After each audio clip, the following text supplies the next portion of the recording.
তো ফার্মার পক্ষ থেকে সবাইকে জানাই আন্তরিক শুভেচ্ছা এবং স্বাগতম।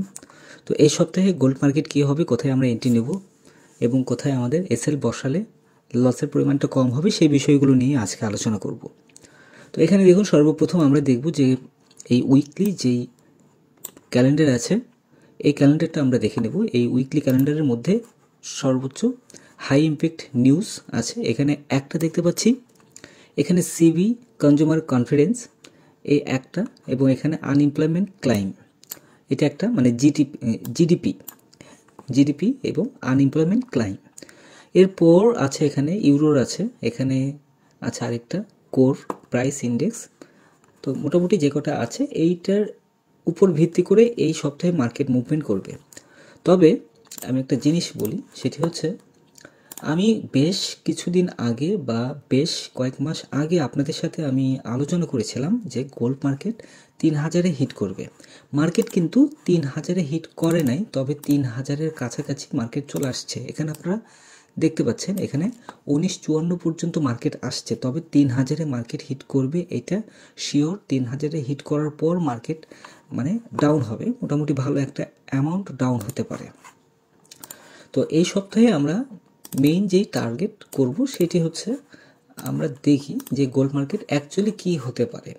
তো মার্কেট ওপেনিংয়ের দিনে এখানে দেখুন, ওপেনিংয়ের দিনে মার্কেট কিছুই হবে না, এখান থেকে হয়তো সামান্য একটু উপরে উঠতে পারে, দেন এর মধ্যে একটু ঘোরাফেরা করবে, তবে মার্কেট ডাউনের দিকে আসবে। এখানে ডাউন এই সপ্তাহে ধরুন 19-15 পর্যন্ত মার্কেট আসতে পারে। আর যদি এখান থেকে 15টা যদি ক্রস করে, সেক্ষেত্রে 19-4-এ মার্কেট আসবে, দেন এখান থেকে কিন্তু মার্কেট আপে যাওয়ার একটা চান্স আছে। যেমন ধরুন এটা কীভাবে আপে যাবে সেটা দেখুন।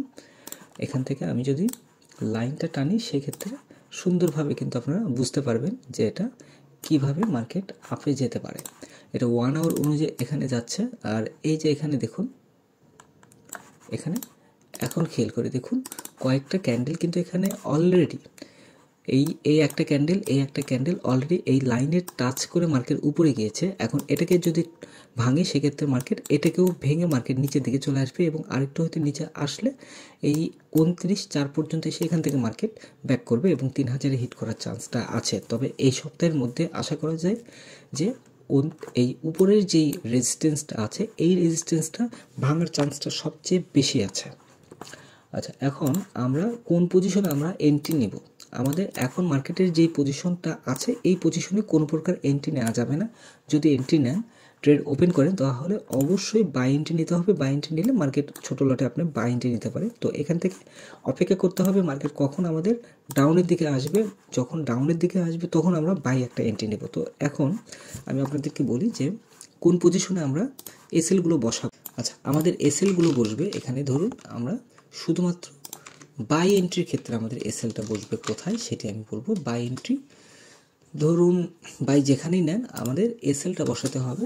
লং আমি ধরে দিই, আমি জাস্ট 2টা এসএল আমি আপনাদের সাথে শেয়ার করব। এই 2টা এসএলের মধ্যে আমাদের ভালো একটা অ্যামাউন্ট প্রফিট চলে আসবে। এরপরে এখানে এসএল এটা একটা, আর একটা আছে এখানে উইকলি 29-15, এই 2টা এসএল নিলেই যথেষ্ট। আর সেল এন্ট্রি কোনোভাবেই নেওয়া যাবে না। সেল এন্ট্রি নিলেও খুব শর্ট টাইমের মধ্যে মার্কেট থেকে বের হয়ে আসতে হবে। আর যদি সেল এন্ট্রি নেওয়া একান্তই প্রয়োজন মনে হয়, সেক্ষেত্রে এখানে সেল এন্ট্রি একদম টপে যেটা আছে 29-56, এটাকে আমরা এসএল ব্যবহার করব। তো মোটামুটি এই পর্যন্তই। কঠোর ধৈর্য ধরে যদি এখান থেকে মার্কেট ডাউন হয়, সেক্ষেত্রে আমরা বাই এন্ট্রিগুলো নিব। আর আপডেট মার্কেটের প্রাইস জানার জন্য বা সিগন্যাল পাওয়ার জন্য অবশ্যই টেলিগ্রাম চ্যানেলে জয়েন করবেন। টেলিগ্রাম চ্যানেলে জয়েন করলে একদম রানিং মার্কেটের যেই পরিস্থিতিগুলো আছে সেটি আপনার সিগন্যাল আকারে আপনারা দেখতে পারবেন, অ্যানালিসিসগুলো পাবেন। তো ধন্যবাদ সবাইকে ফরজ মালের সঙ্গে থাকার জন্য।